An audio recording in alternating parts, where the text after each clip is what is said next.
بسم اللہ الرحمن الرحیم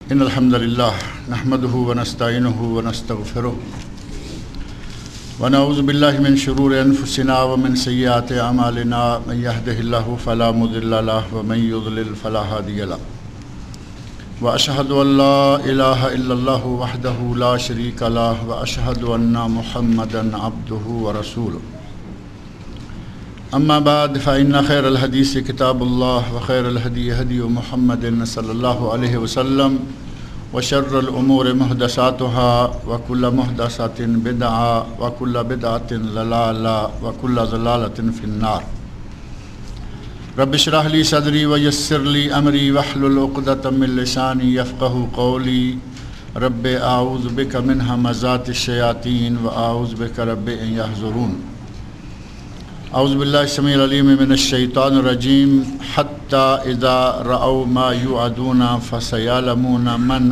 اضعف ناصرا واقل عددا قل ان ادری اقریب ما توعدون ام یجعل له ربی امدا عالم الغیب فلا یظہر علی غیبہ احدا إلا من ارتضى من رسول فإنه يسلك من بين يديه ومن خلفه رصدا ليعلم أن قد أبلغوا رسالات ربهم وأحاط بما لديهم وأحصى كل شيء عددا۔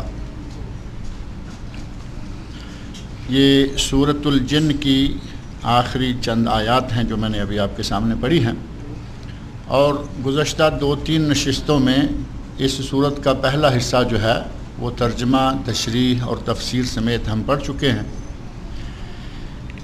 اس آیت میں جو میں نے ابھی پہلی آیت پڑھی ہے، اس میں اللہ رب العزت نے ارشاد فرمایا ہے حتی اذا رأوا ما یوعدون، یہاں تک کہ جب وہ دیکھ لیں گے وہ چیز جس کا وہ وعدہ دیے گئے ہیں یا جس کا ان کے ساتھ وعدہ کیا جاتا رہا ہے، تو یہاں تک، حتیٰ یہاں تک کہ وہ دیکھ لیں گے۔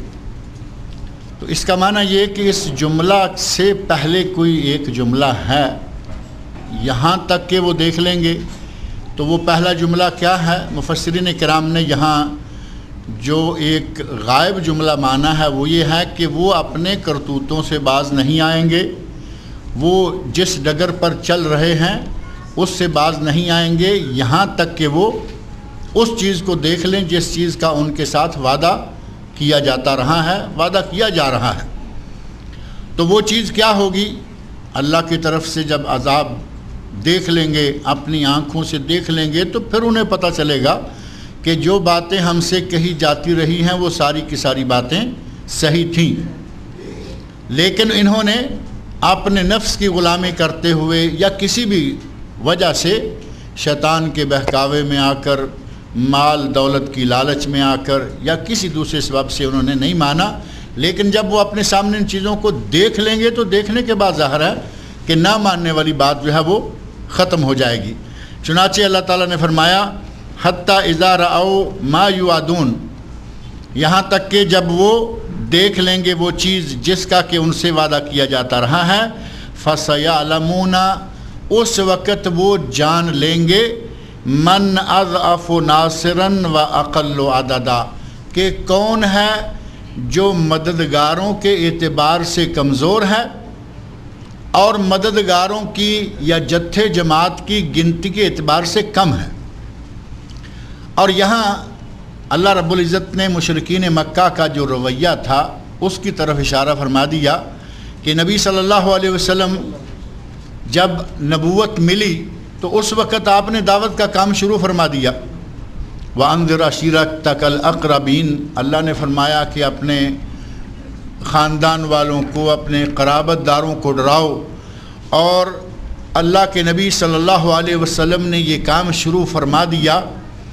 سب سے پہلے 4 لوگ، نبی صلی اللہ علیہ وسلم کی اپنی بیوی، نبی صلی اللہ علیہ وسلم کے چچا زاد بھائی حضرت علی، حضرت خدیجۃ الکبریٰ، حضرت علی، دوست حضرت ابوبکر صدیق رضی اللہ عنہ، اور آپ کے غلام حضرت زید بن حارثہ رضی اللہ عنہم 4 آدمی کل مسلمان ہوئے، اور پھر یہ 4 جو ہیں 4 سے 40، پھر 400، پھر 4000، 4 لاکھ، 4 ملین، آج الحمدللہ دنیا میں کتنے مسلمان ہیں؟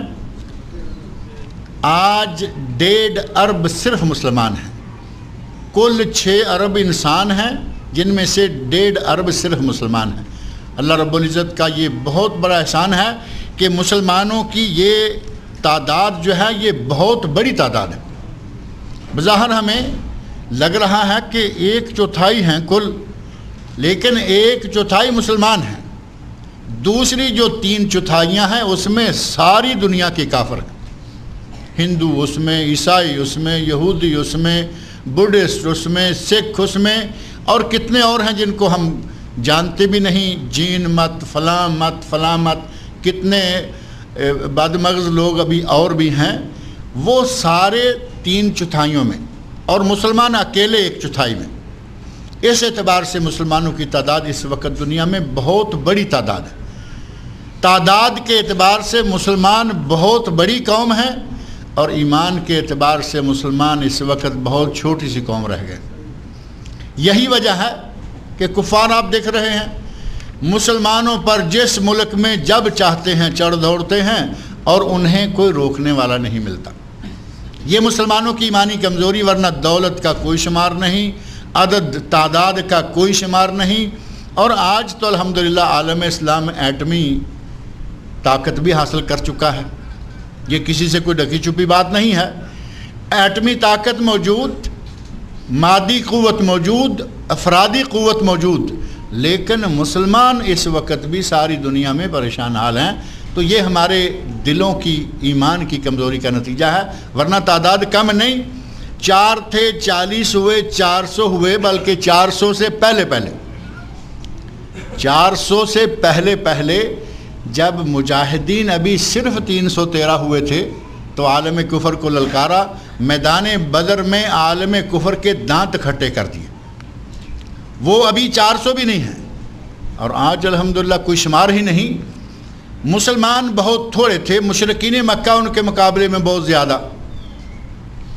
ان کا خیال تھا کہ اس محمد کے ساتھی کتنے ہیں، تھوڑے سے لوگ ہیں، ہم ان کو دبا دیں گے، اور وہ واقعی کوشش کرتے رہے کہ جب جی چاہتا مسلمانوں کو دبانے کے لیے جو کچھ کر سکتے تھے کرتے تھے۔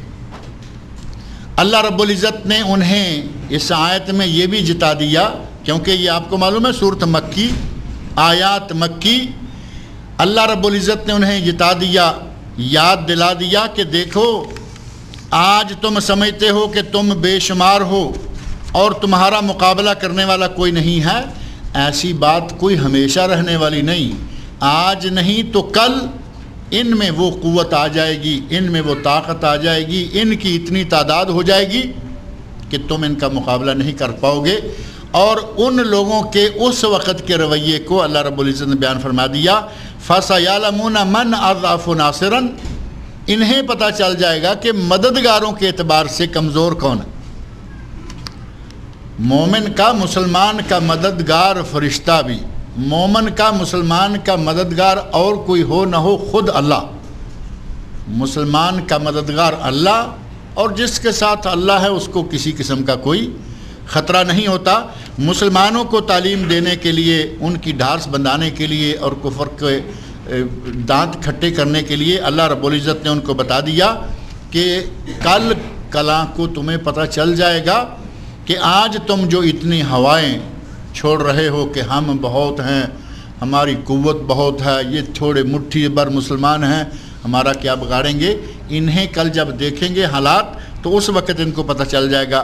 فَسَيَعْلَمُونَ عن قریب یہ جان لیں گے، قیامت کا دن اور اس سے پہلے عن قریب یہ جان لیں گے، من اضعف ناصرا، ناصر مددگار، مددگار کے اعتبار سے کمزور کون ہے۔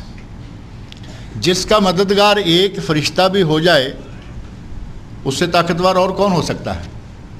اور اللہ رب العزت نے مسلمانوں کی مدد کے لیے بدر میں فرشتے نازل فرمائے، طے شدہ حقیقت اور قرآن کریم کے اندر موجود ہے کہ اللہ رب العزت نے آسمان سے مسلمانوں کی مدد کے لیے فرشتے بھی نازل کی، اور ایک فرشتے کی قوت کے سامنے عالم کفر اکٹھا ہو جائے تو وہ بھی کچھ نہیں کر سکتا۔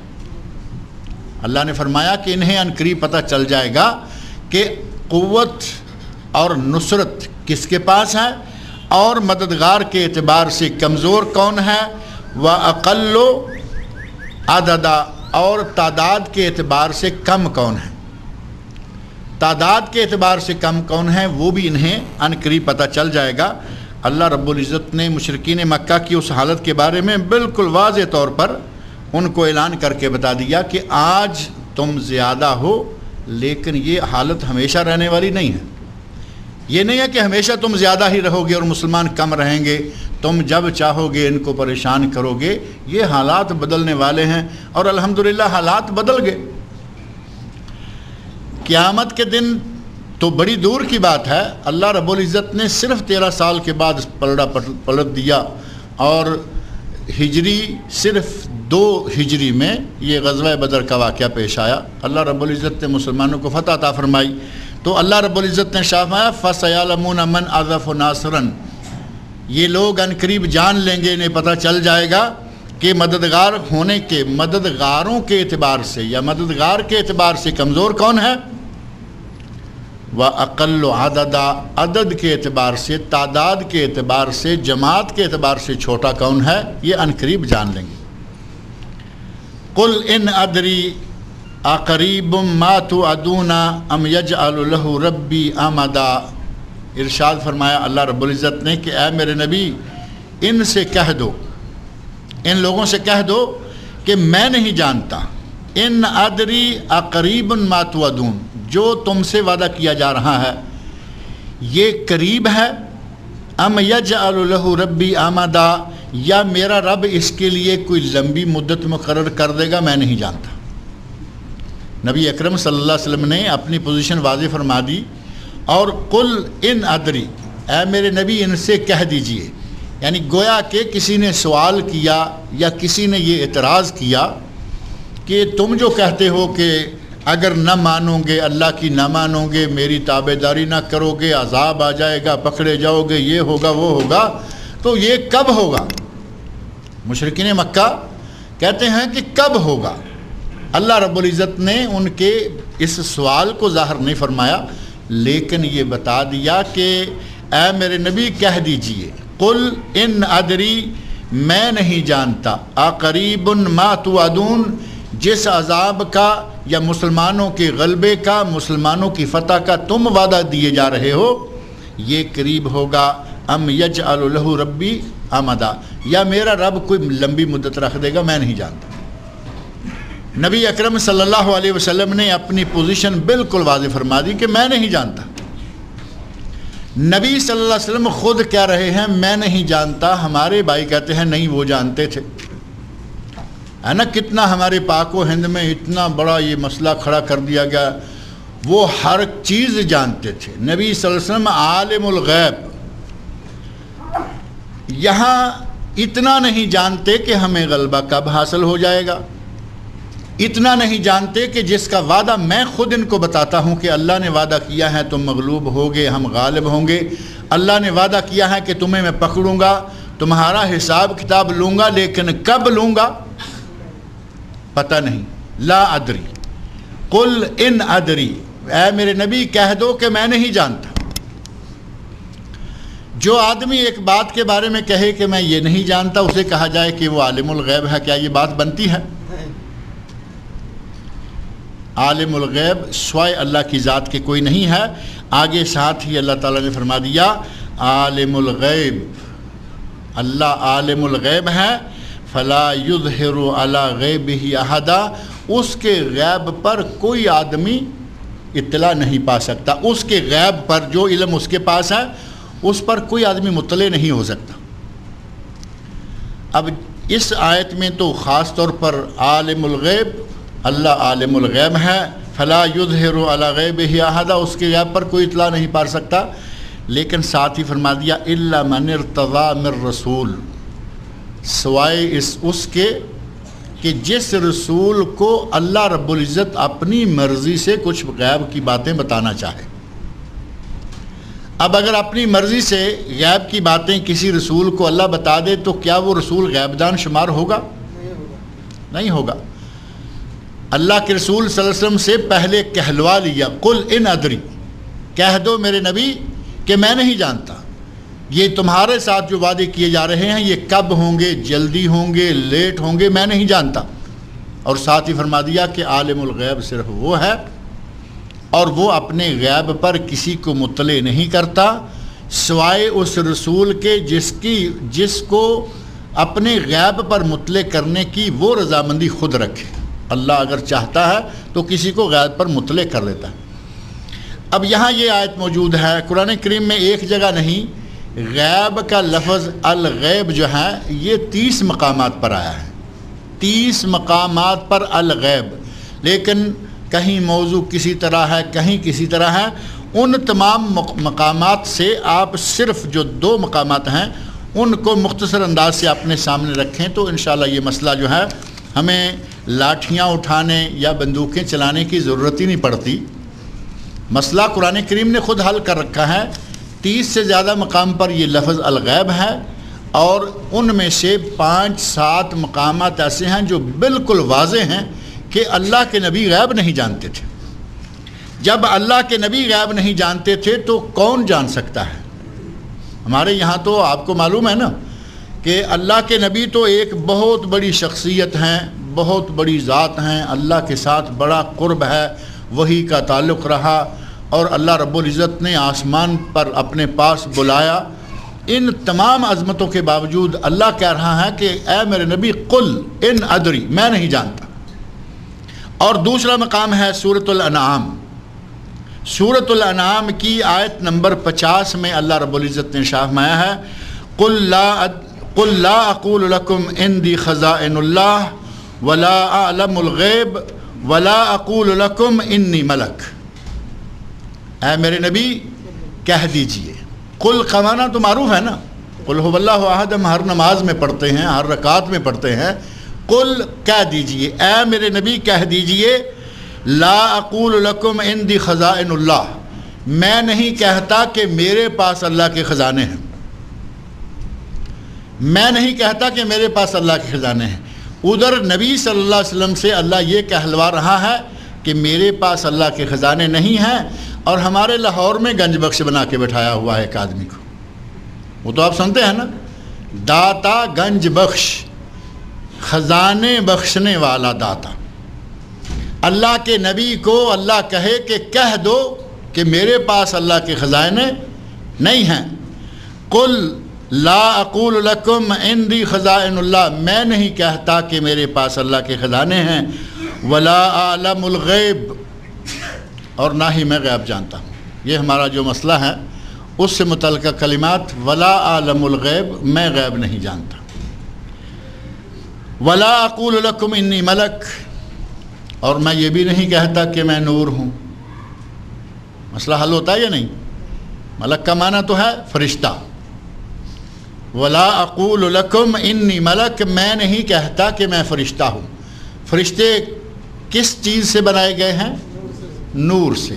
اس سورۃ الجن کے شروع میں یہ میں نے تفصیل ذکر کر دی تھی نبی صلی اللہ علیہ وسلم کے ارشاد کے حوالے سے کہ انسان مٹی سے، فرشتے نور سے، اور جن جو ہیں وہ آگ سے۔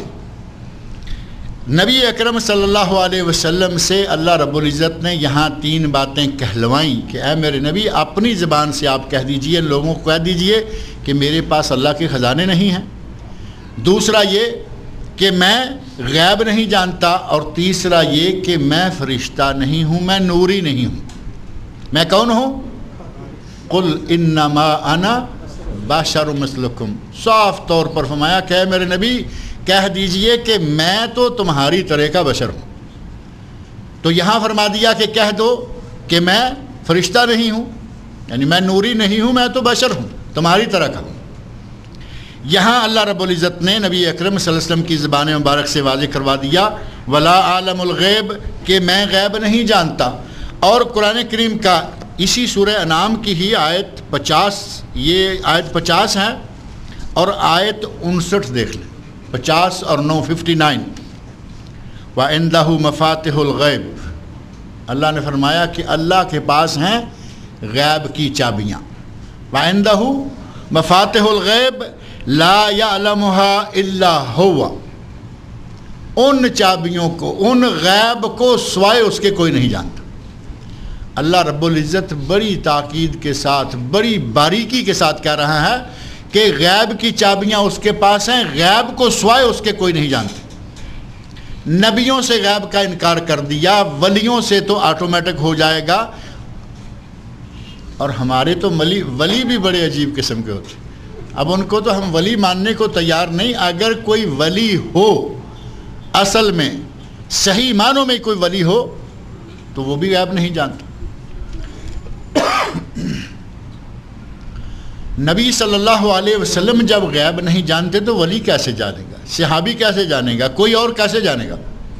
اور جو ننگا ہے، جو گندا ہے، جس کو مدتیں ہوئی نہایا نہیں، جس کے گلے میں اچھے کپڑے نہیں، کسی نکڑ میں کسی گلی کے کنارے پر پڑا ہوا ہے.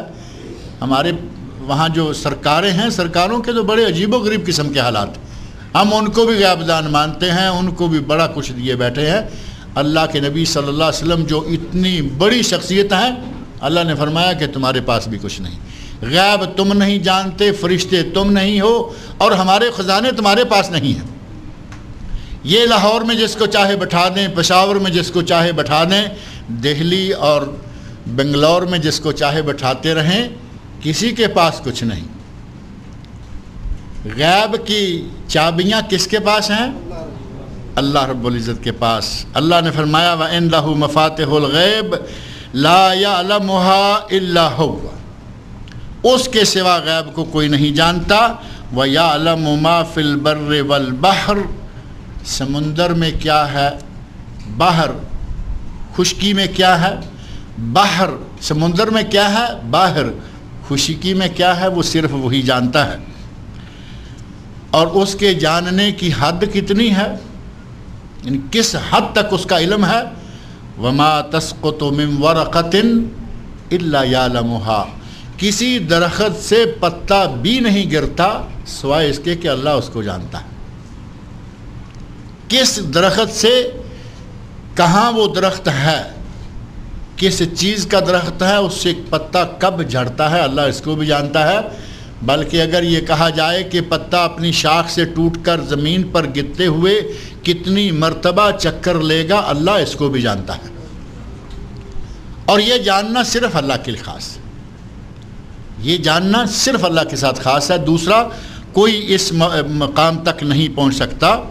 فرمایا وَمَا تَسْقُطُ مِنْ وَرَقَةٍ إِلَّا يَعْلَمُهَا وَلَا حَبَّةٍ فِي ظُلُمَاتِ الْأَرْضِ. کوئی دانہ زمین کے اندھیروں میں، کہیں بھی کوئی دانہ بھی ہو، وَلَا رَطْبٍ وَلَا يَابِسٍ، نہ کوئی خشک اور نہ کوئی تر، کوئی چیز ایسی نہیں ہے، إِلَّا فِي كِتَابٍ مُبِينٍ، مگر یہ سب کتاب مبین میں ہیں. اللہ ان کو جانتا ہے، دوسرا ان کو کوئی نہیں جان سکتا. اور سورہ آل عمران میں اسی موضوع کو اللہ رب العزت نے سورہ آل عمران میں بھی آیت نمبر 179 179 یہاں اللہ رب العزت نے فرمایا وَمَا كَانَ اللَّهُ لِيُطْلِعَكُمْ عَلَى الْغَيْبِ.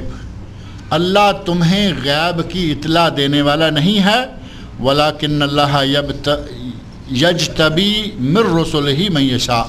لیکن اللہ اپنے رسولوں میں سے جس کو چاہتا ہے چن لیتا ہے، اور جو چیز بتانا چاہتا ہے وہ بتا دیتا ہے. یہی مفہوم جو ہے وہ ہماری اس سورہ جن کی آیت میں ہے کہ اللہ غیب کا علم جسے جتنا بتانا چاہتا ہے وہ کسی اپنے رسول کو بتا دیتا ہے. اب جس رسول کو اللہ بتا دیتا ہے اسے کہا جائے کہ وہ عالم الغیب ہے، رسول عالم الغیب ہے، تو پھر اللہ کے اطلاع دینے کا معنی کیا ہوگا؟ اگر یہ کہیں کہ اللہ کسی رسول کو جب چاہتا ہے کچھ بتا دیتا ہے، ہم کہیں کہ اب وہ رسول عالم الغیب ہو گیا ہے، تو اللہ کی اطلاع دینے کا مفہوم کیا ہم لیں گے؟ جب اللہ نے اطلاع دے دی تو غیب کا معاملہ جو ہے وہ ختم ہو گیا.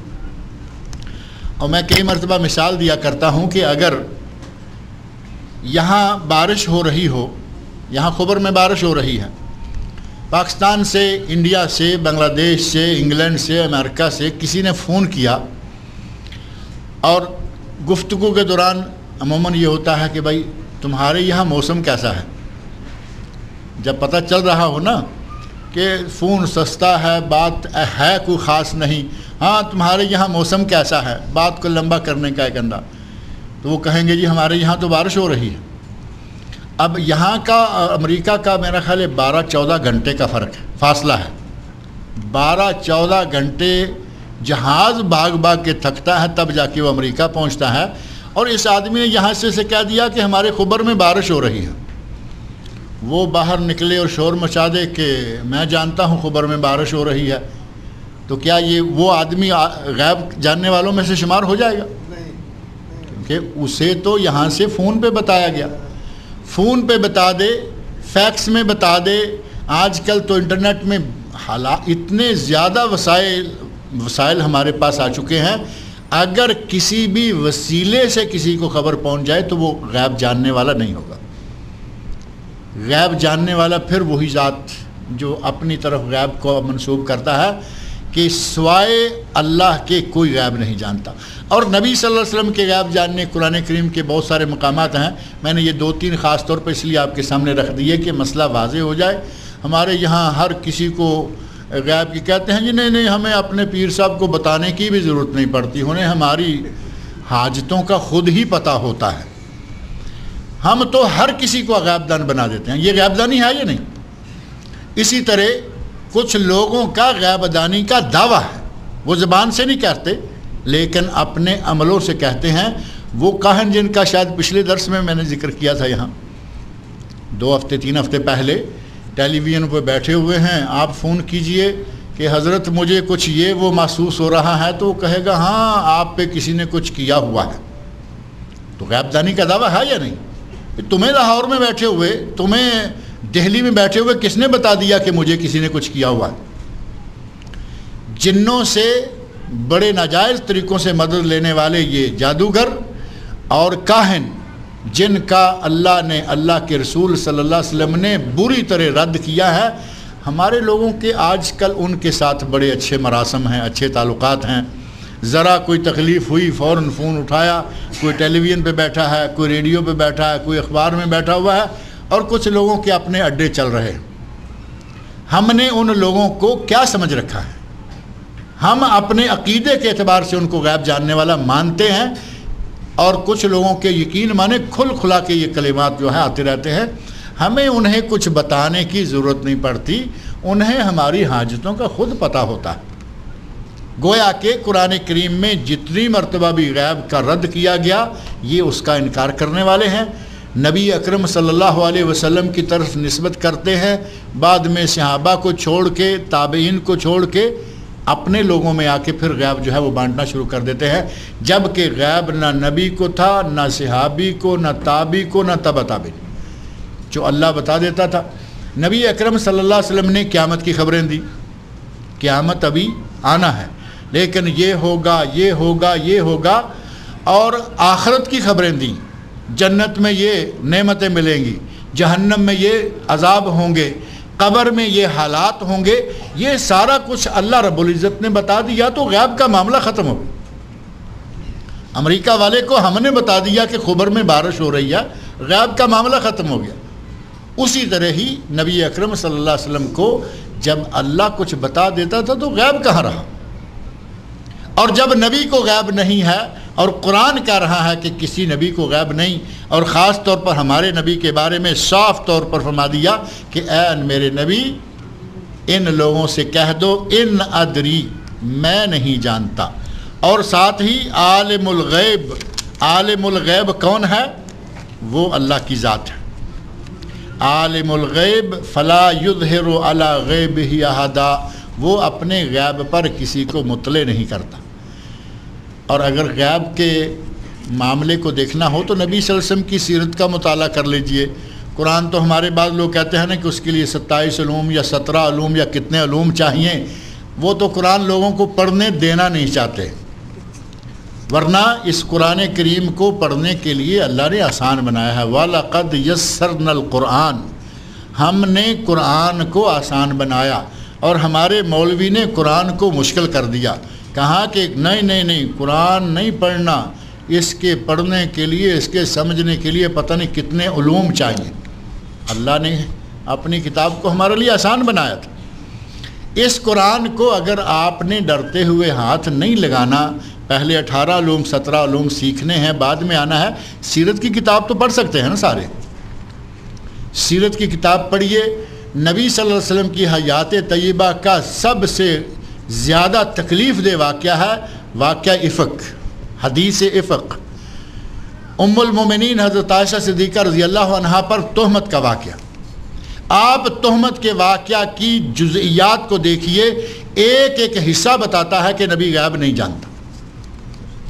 ایک ایک حصہ بالکل آغاز سے لے لیجیے، آخر تک جائیے.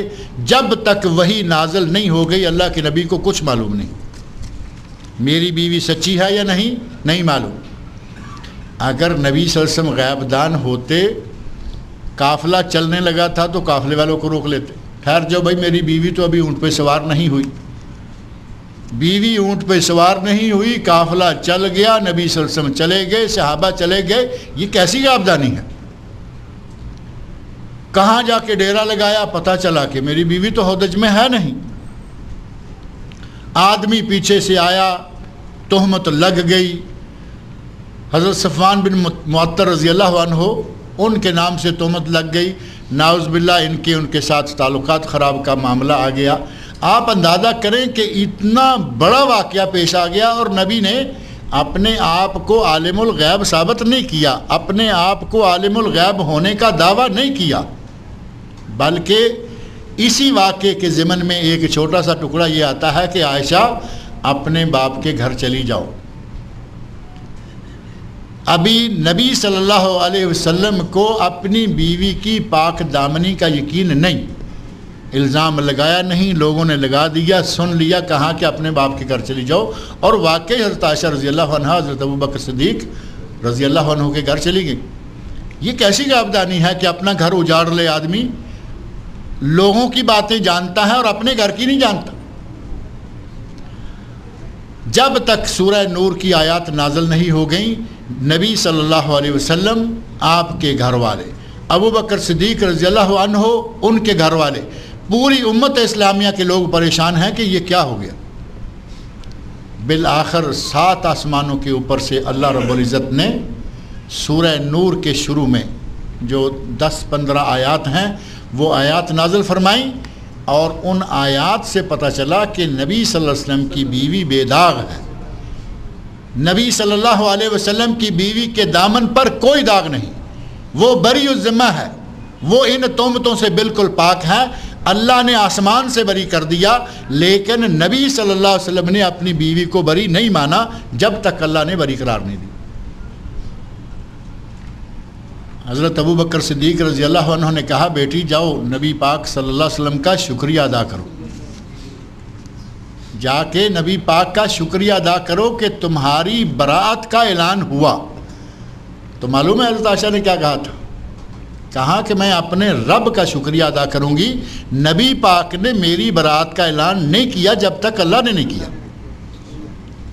غیب دانی ہوتی تو یہ اتنا بڑا واقعہ اتنے لمبے عرصہ کے لیے یہ مسلمانوں کے اندر اتنی پریشانی یہ برقرار رہتی. کہاں کے عالم الغیب ہیں کہ اپنے گھر کے اندر یہ اتنا کچھ ہوتا آ رہا ہے اور آپ بالکل خاموش. پہلے دن ہی کہہ دیتے کہ تم سب لوگ جھوٹ بولتے ہو، میں جانتا ہوں میری بیوی پاک. بلکہ اس کی نوبت ہی نہیں آتی، کہتے کہ بھائی قافلہ روکو، پہلے میری بیوی کو آنے دو. اور بیوی آ کے قریب پہنچی ہیں، واپس جانے لگیں، اپنا ہار گم ہو گیا ہے. بیوی کو کہتے کہ عائشہ پہلے جا کے اپنا ہار لے کے آؤ، وہ ہار تو وہیں گر گیا ہے، تم کہاں بھاگی چلی آتے. کچھ بھی نہیں ہوا، نارملی سارے کا سارا واقعہ ہو گیا، الزام لگ گیا، مسلمانوں میں پریشانی آ گئی. اور جب تک اللہ رب العزت نے برات کا اعلان نہیں فرمایا، نبی صلی اللہ علیہ وسلم کی زبان مبارک سے کوئی ایسا کلمہ نہیں نکلا کہ عائشہ بری ہے. اس سے پوچھا، مختلف لوگوں سے پوچھتے رہے. حضرت عائشہ رضی اللہ عنہا سے بڑا ولی کوئی ہوگا دنیا میں؟ نبیوں کے بعد ابو بکر صدیق رضی اللہ عنہ افضل امت، اور ان کی بیٹی نبی کی محبوب ترین شخصیت، ان کو علم غیب نہیں تھا، اور ہمارا گلی میں پڑا ہوا گندا سا آدمی عالم غیب بنا کے بٹھا دیتے ہیں ہم۔ اگر حضرت عائشہ کو یہ علم ہوتا کہ مجھ پر اتنا بڑا الزام لگا ہوا ہے، تب جا کے نبی مجھے بھیج رہے ہیں، تو وہی نہ معاملہ شروع ہو جاتا کہ مجھے تو بھیج رہے ہو، ثابت کرو۔ حضرت عائشہ کو بھی پتہ نہیں کہ مجھ پہ اتنا الزام بار لگ چکا۔ عالم الغیب ہم ہر کسی کو، ہر کس و ناقص کو بنا کے بیٹھا دیتے ہیں۔ حضرت عائشہ کو اپنے گھر سے، نبی پاک صلی اللہ علیہ وسلم کے گھر سے رخصت ہونے تک پتہ نہیں کہ مجھ پہ بہتان لگ چکا ہے۔ ماں باپ کے گھر، مائکے گھر گئیں، اور وہاں ایک خادمہ ہیں ام مستہ، حضرت مستہ بن اساسہ رضی اللہ عنہ، ان کی والدہ وہاں کام کرتی ہیں۔ کام کرتے ہوئے کوئی بعض دفعہ ہوتا ہے کوئی برتن ہاتھ سے چھوٹ گیا، کچھ ہو گیا، یا چلتے ہوئے پاؤں کو کوئی چوٹ لگی، تو ان کی زبان سے نکل گیا تائسہ مستہ۔ مستہ بن اساسہ ان کا بیٹا ہے۔ اس بوڑھی اماں کی زبان سے نکلا تائسہ مستہ، مستہ ہلاک ہو گیا۔ حضرت عائشہ رضی اللہ عنہ فرماتی ہیں اماں اتنا بڑا لفظ کہہ دیا۔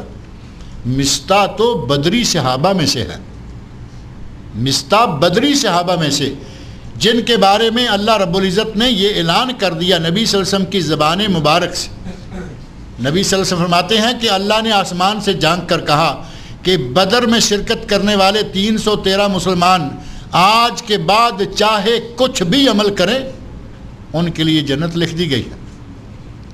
اتنی بڑی شخصیت مستہ کی، اور تم نے یہ کیا کہہ دیا تا ایسا مستہ، مستہ ہلاک ہو، مستہ برباد ہو۔ تو مستہ کی والدہ ام مستہ کہتی ہیں بیٹی تم بڑی بھولی ہو، تمہیں پتہ ہی نہیں ہے کہ تمہارے بارے میں کیا ہو رہا ہے۔ اب اس بوڑھی اماں نے حضرت عائشہ رضی اللہ عنہ کا بتایا کہ تم پہ تو بہت بڑا بہتان لگ چکا ہے، اور اس بہتان کو لے کر چلنے والوں میں میرا بیٹا مستہ شامل ہے۔ اس دکھ سے دل سے ماں کے یہ بد دعا نکل گئی، یا یوں کہیں کہ ماں کے دل سے یہ دکھ والا کلمہ نکل گیا۔ تب جا کے حضرت عائشہ رضی اللہ عنہ کو پتہ چلا کہ میرے پر تو اتنا بڑا الزام لگا ہوا ہے۔ جب یہ یقین ہو گیا کہ یہ الزام مجھ پہ لگ چکا ہے، اب برداشت نہیں ہوا، اور حضرت عائشہ رضی اللہ عنہ بخار سے ایک دم بخار میں مبتلا ہو کر جیسے آگ بگولا ہو جاتا ہے، اتنا بڑا الزام لگ گیا، اور حضرت عائشہ کو پتہ ہی نہیں کہ مجھ پہ الزام لگا۔ کہاں کی عالم الغیبی ہے ہمارے یہاں، نبی کو پتہ نہیں، نبی کی بیوی کو پتہ نہیں، اور کسی اور کو پتہ کیسے ہو سکتا ہے کہ یہ چیز ہے غائب؟ غیب کا علم سوائے اللہ کے کسی کو نہیں ہے، عالم الغیب صرف اللہ ہے۔ فلا یظہر علی غیبہ احدا، وہ اپنے غیب پر کسی کو مطلع نہیں کرتا، الا من ارتضی، سوائے اس شخص کے کہ جس سے وہ راضی ہو، اور وہ بھی عام شخص نہیں، من رسول، اس کے رسولوں میں سے۔ انبیاء کو، رسولوں کو جو اللہ تعالیٰ آخرت کی خبریں، قبر کی خبریں، جنت کی خبریں، جہنم کی خبریں، اور آپ اندازہ کریں کہ قیامت سے پہلے کیا کیا کچھ ہونے والا ہے، بہت ساری خبریں نبی صلی اللہ علیہ وسلم نے دے دیں۔ لیکن جب جبرائیل نے کہا متی الساعہ، کہ قیامت کب آئے گی، تو کیا فرمایا تھا نبی صلی اللہ علیہ وسلم؟ مل مسئول بِأَعْلَمَ مِنَ السَّائِلِ، کہ اے پوچھنے والے قیامت کب آئے گی یہ مجھے بھی نہیں معلوم، جیسے تجھے معلوم نہیں ویسے مجھے بھی معلوم۔ اب حضرت جبرائیل علیہ السلام نے کہا کہ چلیے اخبرنی عن اماراتہا، مجھے قیامت کی کچھ نشانیاں بتائیے۔ تو نبی اکرم صلی اللہ علیہ وسلم نے قیامت کی نشانیاں بتانا شروع کر دیا کہ یہ ہوگا، یہ ہوگا، یہ ہوگا۔ قیامت کی علامتیں بتائیں، قیامت کب آئے گی؟ کہا کہ مل مسئول بِأَعْلَمَ مِنَ السَّائِلِ، اے سائل جتنا تو جانتا ہے اتنا ہی میں جانتا ہوں، نہ تجھے معلوم ہے قیامت کب آئے گی، نہ مجھے معلوم ہے قیامت۔ نبی اکرم صلی اللہ علیہ وسلم غیب دان نہیں تھے، اور جب نبی جیسی عظیم شخصیت غیب دان نہیں ہو سکتی تو دوسرا کوئی غیب دان ہو سکتا ہے؟ ہو ہی نہیں سکتا۔ نبی جو امام الانبیاء والرسل ہیں، ہمارے نبی کو عام سے نبی بھی نہیں تھے، ہمارے نبی امام الانبیاء والرسل، تمام نبیوں کے، تمام رسولوں کے امام، سب کے سردار تھے۔ جب وہ غیب نہیں جانتے تو کوئی غیب نہیں جان سکتا۔ یہ مسئلہ بالکل قرآن کریم میں طے ہے۔ نبی صلی اللہ علیہ وسلم کی سیرت میں ایک واقعہ میں نے ذکر کیا، بہت سارے واقعات ایسے موجود ہیں اس تہمت کے واقعہ کے علاوہ بھی جو بتاتے ہیں کہ نبی صلی اللہ علیہ وسلم غیب نہیں جانتے تھے۔ الا من ارتضى من رسول، سوائے اس پیغمبر کے جسے اللہ پسند کر لے، جسے اپنی رضا بخش دے۔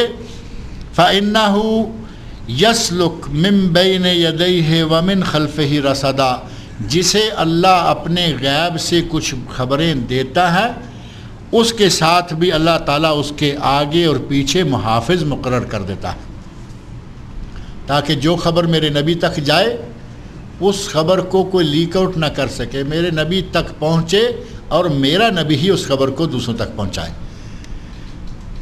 آیت نمبر 8 اور 9 میں پہلے گزرا ہے نا کہ شیطانوں نے، جنوں نے آسمان کے قریب جانا چاہا، پہلے کبھی قریب ہو جاتے تھے اور اب وہ نہیں ہو پا رہے، تو وہ اس وقت کہتے ہیں کہ اب پہلے سے حالات نہیں رہے، کہتے ہیں وَأَنَّا لَمَسْنَا السَّمَاءَ فَوَجَدْنَاهَا مُلِئَتْ حَرَسًا شَدِيدًا وَشُهُبًا، ہم نے دیکھا ہے کہ آسمان پہ تو بہت پہرے لگا دیے گئے ہیں، اور اگر کوئی قریب ہونے لگتا ہے تو شہاب ثاقب آتا ہے، ایک انگارہ آتا ہے آگ کا اور وہ اس کے پیچھے لگ جاتا ہے۔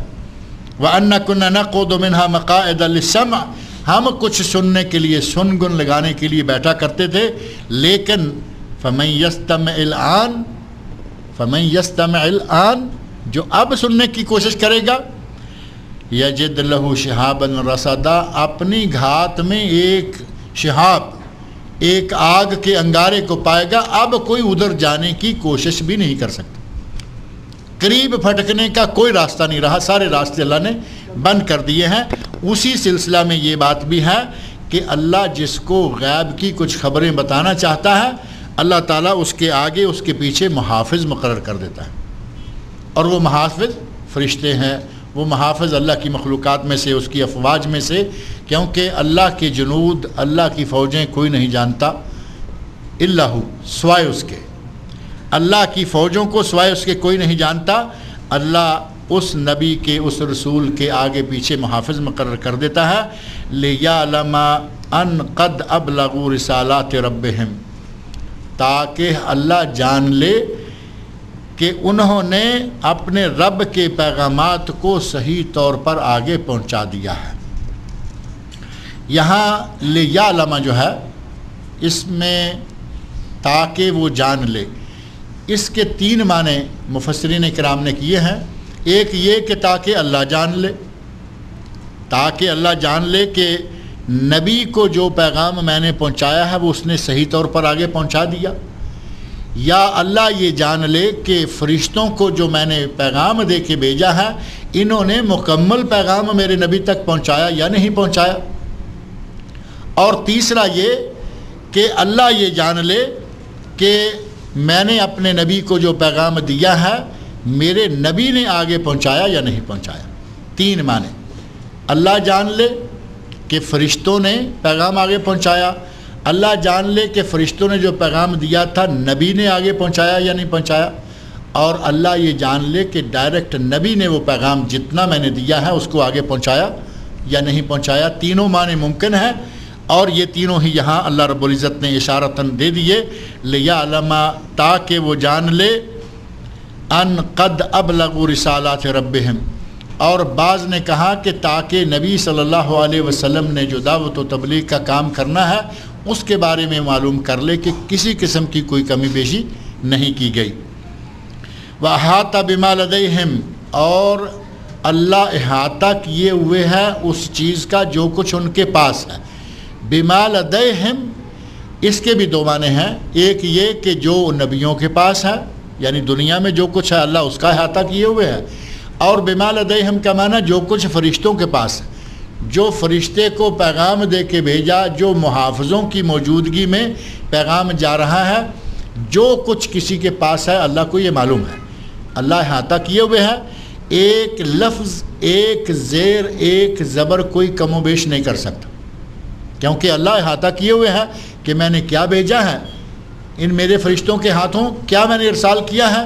اور اللہ احاطہ کیے ہوئے ہیں کہ میرے نبی کے پاس جو کچھ پہنچ گیا ہے وہ سارے کا سارا وہی ہے جو میں نے بھیجا ہے.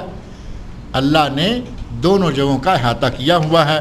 وَأَحْصَىٰ كُلَّ شَيْءٍ عَدَدًا، اور اللہ کے پاس ہر چیز کی تعداد لکھی ہوئی، گنی ہوئی موجود ہے.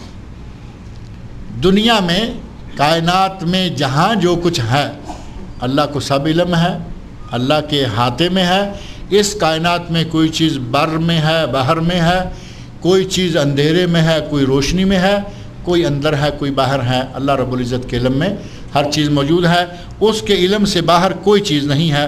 اللہ رب العزت نے نبی اکرم صلی اللہ علیہ وسلم کا اس انداز سے یہاں ایک وصف یہ بھی بیان فرما دیا کہ میرے نبی نے نبوت میں سے کوئی چیز نہیں چرائی، کوئی چیز کم نہیں کی، کیونکہ فرشتوں نے جو لا کے نبی کو دیا وہ بھی اللہ کو معلوم ہے، اور اللہ نے جو فرشتوں کو دیا تھا وہ بھی اللہ کو معلوم ہے. کوئی چاہے کہ یہ ثابت کرے کہ نبی نے کوئی چیز کم و بیش کر دی ہے، قیامت تک کوئی نہیں ایسا کر سکتا، کیونکہ اللہ رب العزت ہر چیز کو گنے ہوئے ہے، ہر چیز کا حساب کیے ہوئے ہے، اور دنیا میں جہاں کوئی چیز ہے وہ اللہ کے علم میں موجود ہے. اللہ رب العزت سے دعا ہے کہ وہ مجھے اور آپ سب لوگوں کو قرآن کریم پڑھنے، سمجھنے